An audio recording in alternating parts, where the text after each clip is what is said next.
Herkese salamlar. Məni Sualım var rubrikasında tək buraxmadığınız üçün və davamlı olaraq məktublarınızı göndərdiyiniz üçün təşəkkür edirəm. Siz olduqca bu rubrikada yaşayacaq. Sevə-sevə növbəti məktubu oxuyuram və analiz edirəm.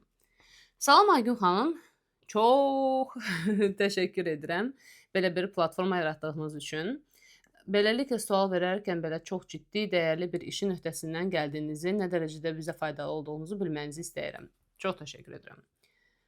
Mənim sualım bununla bağlıdır. Mükəmməliyətçilik insanda necə olub yaranır? Pianistəm və müəllimim çox ciddi olub. Səhv edərkən düzəltməli idim. Peşə məndə mükəmməliyətçiliyi tətikləyir və nəticədə qayğılı, narahat bir insana çevrilirəm. Mən normalda çox enerjili əsər ifadə edirdim. Müəllimim çox səhvimi düzəltməkdən əsər ifa edərkən artıq lazımlı məqamları hiss edə bilmirəm. Beynim ortadan iki yerə bölünür. Biri deyir düz çaldın, biri deyir düz çalmadın. Amma mən istəyirəm düzgün, necə lazımdır elə ifa edə bilim. Bu da düşünməklə yox, sadəcə praktika etməklə olur. Mən praktika edənə qədər etdiyim səhvlər mənim ürəyimi bulandırır. Sanki. Bu məktub, bilmirəm, sanki sözü ilə bitir, amma sanki yekə hərflə yazılıb.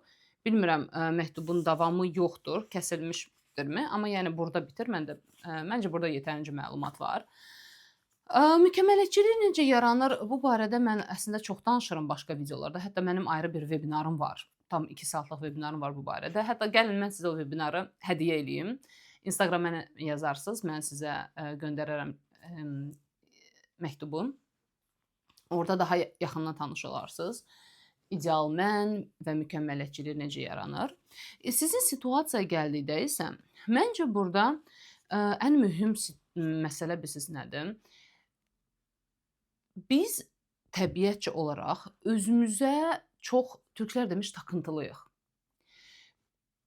O mən deyə, mən mərkəzliyi və mənin vacibiyyəti, yəni biçilə bilmir. Nə dərəcədə hər şey sanki bizə aidmiş kimi və o məni biz çox zaman fərqində belə olmuruq. Nə dərəcədə biz takıntılıyıq mənə, özümüzə yəni. Burada mən görürəm ki, siz yetərincə önəm verirsiniz əsərlərə, istəyirsiniz ki, düzgün çalasınız. Amma məncə hərəkətə keçəndə istər-istəməz fokus çevrilir mənə. Yəni sizin bütün məktubunuzdan da bu hiss olunur. İnsan fokusu yönləndirəndə etdiyi peşəyə və bu fərqi yoxdur. Yəni hər bir insan, istər pianist olsun, istər psixoloq olsun, müəllim olsun, advokat olsun, buğalter, fərqi yoxdur. Biz hamımız bu peşədə professionallaşana qədər, baxın, mükəmməl olana qədər yox, professionallaşana qədər çox qalxırıq və düşürük. Dəhşətli çox səhvlər edirik. Və nə yaxşı ki, həyatımızda avtoritetli, güvəndiyimiz insanlar var, hansı ki, bizə bu səhvləri göstərə bilir. Çünki biz əks halda elə deyərik ki, o elə yaxşı çalıram, əlayam, bomba, belə hiss edirəm, belə çalıram, düzdür? Əlbəttə ki, müəllimə fərq var. Avtoritetə fərq var ki, bəzi insanlar avtoritetin ağırlığı altında belə qala bilmirlər, kayfını çıxardırlar, fərqində olmadan da istifadə edirlər bu gücdən. İstər pasiyenti, istər kliyenti, məsələn, həkimlər də Azərbaycanda mən çox şikayət ediblər, belə eləyirlər. Yəni belə, o siz niyə belə danışırlar qarşındakı yetişkin insanlar sanki uşaqdır. Bundan istifadə edə bilir və müəllimin kobudluğu da ola bilər. Oranı mən dəqiq bilmirəm, yəni siz dediyiniz qədər nə dərəcədə yəni səhvlərinizi düzəldirdi. Bir də var ki, axı müəllimin etdiyi, bir də mənim beynim bunu, mənim psixikamın bunu necə deşifrə etməsi. Çünki əgər mən içimdə dediyiniz kimi onsuz da narahat insanamsa, müəllimin hər bir kommentariyası mənə ekstra pis təsir edəcək. Niyə? Çünki mənim fokusum dərsdə deyil də məndədir. Fokusum məndə olanda biz təbiətcə meyilli öz yəni düşünməyə, analiz etməyə yaxşı bacarmayana qədər hər şeyi pisə, yaxşıya, ağa və qaraya bölmək, haqlı və haqsıza. Və əlbəttə ki, insan başa düşür, deməyə ki, mən pisəm. Mən pisəm. Autoaqressiya da burdan başlayır. Mən pisəm adlı ayrıca videom var. Əgər istəsəniz onu izləyə bilərsiniz burada YouTube-da. Yəni müəllimə deyəndə ki, məsələn burada səhv çaldım, belə dın-dırın yox, belə eləmək lazım idi. Və siz heç xəbəriniz olmadan başlayırsınız içinizdə özünüzə hücum etməyə. Demək ki, sən pissən, alınmadı, pissən, alınmadı, pissən, pissən, pissən deyə müəllimə deyir ki, sən pissən, müəllimə deyir. Halbuki müəllimə bunu deməyə bilər, nə? Var, yəni kobud müəllimlər bayaq dediyim kimi, amma müəllim deməyəndə də belə, əgər mənim o mən mərkəzliyim maksimumdadırsa, ya da çoxdursa, aşırıdırsa ki, məncə sizdə bu var, onda mənə deyilən hər bir söz o qədər incidəcək ki, sanki bıçaq kimi kəsilən kimi hiss edəcək. Yəni o qürura deyil də öz qürur var da rus dilində samolюбие, o öz qürura toxunur və elə bil ki, insan özünü daima şillələnmiş hiss edir. Bir də var ki, mənim fokusum dərsdədir, peşəmdədir. Yəni baxın gəlin sizi kənara qoyaq, məndən danışaq. Bəzən başqasının misalı ilə daha rahat olur dinləmək. Nəinki məsəl üçün eyni insan gəlir terapiyaya da ona nəsə deyəndə çətin olur, amma başqasının məktubun analizini eşidəndə eşidir məlumatı sanki. Baxın məsələn mən baxmayaraq ki, psixoloq deyiləm, amma mən daima terapiyadayam və seanslarımın çoxsunu psixoloqumla interpretasiya edirəm, aparıram analizə. Və bu mənə kömək olur doğru yolda getmək və bu təcrübələr hansın ki, mən seans barədə harda ki, mən seanslarımı aparıram. Əlbəttə ki, anonim olaraq o sizin heç birinizi tanımır mənim klientlərimə, amma yəni mən situasiyanı aparıram və mənə də çətin olur. Əgər mən orada özümü ortaya qoysam ki, bu mənə deyir ki, sən pis mentorsan, sən pis analiz edirsən, onda mən heç bir şey öyrənə bilməyəcəm. Və məhz sizin autoaqressiyanızdır ki, hansı ki sizi keyləşdirir. O siz deyirsiniz çox qəşəngdir ki, beynim donur, nə deyirsiniz, 2 yerə bölünür, lazımlı məqamları hiss edə bilmirəm.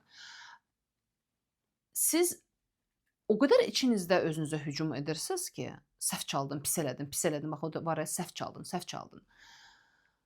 Ki artıq beyniniz donmağa başlayır. Biz özümüzə hücum edəndə elə bil ki, quruyub qalırıq. Hər kəsdə biraz fərqli olur, amma adətən bədən çox gərginləşir və beyin elə bil ki, sönür. İnsan hətta tupuylaşmağa başlayır. Keyir həqiqətən və intuisiyası sönür.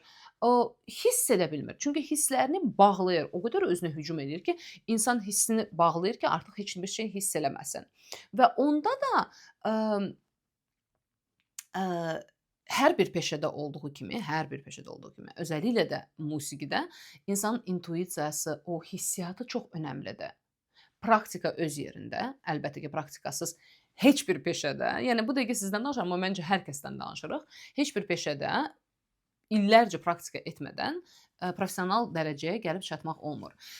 Çalışın, siz də deyirsiniz ki, mükəmməliyətçilik insanda necə olur? Mən pianistəm, müəlliməm çox ciddi olub və peşədə mükəmməliyətçilik tətikləyir. Yox, bu peşə sizdə mükəmməliyətçilik tətiklənmir. Siz artıq elə formalaşmısınız.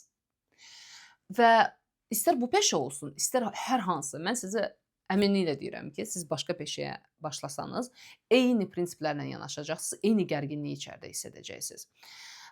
İndi mən belə başa düşürəm ki, siz artıq özünüz müəlliməsiz deyəsən, yəni müəlliməniz haqda keçmişdəki kimi başa düşürəm ki, keçmişdə olub.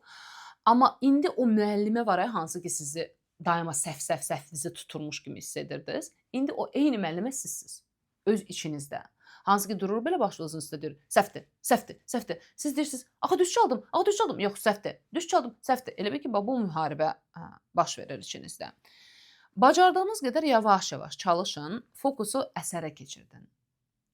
Özünüzə yox, mən çalıram bu əsəri mükəmməl və düzgün yox. Bu əsər necə çalınmalıdır? Onda başqasının şərhini, kommentariyasını, kritikasını əlbəttə ki, bu insani tərzdə deyilirsə, belə söyərək, danlayaraq deyil də, sizə eşitməyə daha rahat olacaq və içinizdəki o tələbkar, basqıcı səs də yavaş-yavaş azalmağa başlayacaq. Əgər siz, yenə də deyirəm, fokusu özünüzdən qaldırsaz. Bu ürək bulanma da bundan olur. Çünki insan artıq psixosomatika ilə bunu bədən psixosomatika ilə bunu ifadə etməyə başlayır. Çünki əgər mən getdiyim yerdə mən incinəcəmsə, məni danlayacaqlar, döyəcəklərsə, mən artıq ora getmədən olur ya qarnım ağrıyır, ya ürəyim bulanır. Sizin elə bil ki, bədəniniz artıq bunu etmək istəmir. Məndə olmuşdu belə bir situasiya həyatımda. Harda ki, bir şeyi çox uzun zamanlı daxilən baskı altında eləyirdim və onda məndə də bir şey düşünəndə belə ürəyim bulanmağa başladı. Mən onda özümü analiz edəndə başa düşdüm ki, artıq bunu dayandırmalıyam. Yəni bunu etməyi, tərzini dəyişdirməliyəm ya da tamamilə dayandırmalıyam və əlbəttə ki, tərzimi dəyişdirdim. Eyni sizə də məsləhət görürəm. Yəni siz çalışın ki, bədəninizə belə bir kontaktda olun. Okay, praktikadan başlamamışdan qabaq bədəniniz nə qədər gərgindir? Bu dəqiqə nə hiss edirsiniz? Pianinoya baxanda nə hiss edirsiniz? Özünüzdən o praktikanı başlamadan belə özünüzə hansı sözlər deyirsiniz? Nə istəyirsiniz? Özünüzdən əl çəkə bilirsiniz, yoxsa yox? Fokusunuz yavaş-yavaş belə olsa, yəni burada təsəvvür edin, mən deyirəm ki, mən bu məktubu analiz edirəm. Bir də var ki, məktubu analiz edirəm.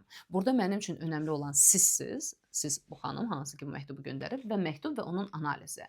Fokus mənə keçsə, mən orada oturub şey eləyərəm ki, okay, mən orada necə görsənirəm, görəsən məni bəyəndilər yoxsa yox, görəsən məni orada tərifləyirlər yoxsa yox. Artıq mənim onda beynim keyləşməyə başlayır. Çünki mənim daxili təzyiqim artır, hansı ki mənim o daxilən məni güdən deyir ki, mükəmməl olmalısan, yaxşı oldun, düz eləmədin, sözü 2 dəfə təkrarladın, cümləni yaxşı ifadə etmədin, deyəsən bunu unutdun, birdən bunu unudarsan. Çünki görürsüz, yenə mərkəzə mən keçirəm.